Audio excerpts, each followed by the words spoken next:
How's it going, everyone? In today's video, I'll show you on how you can blend colors in Krita. So I have a sample paint layer right here that we are going to blend together. Now to do this, we are going to use a specific brush. Of course, there's a lot of brushes that you could use inside Krita, but in this time, you want to search for the blend options. So basically with this one, we have different ones like the Blender Basic, Blender Blur, and more. So I'm going to be using the Blend Basic first.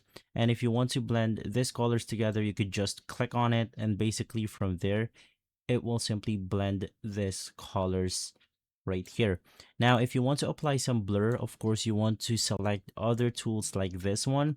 So the colors would then match even better. And then of course, while we're at it, let's also try other tools like this option right here. And of course, we have some more. And so that's how you basically blend colors together inside Krita. If this video has been helpful, leave a like, subscribe, and follow us for more videos like this. And as always, thanks for watching.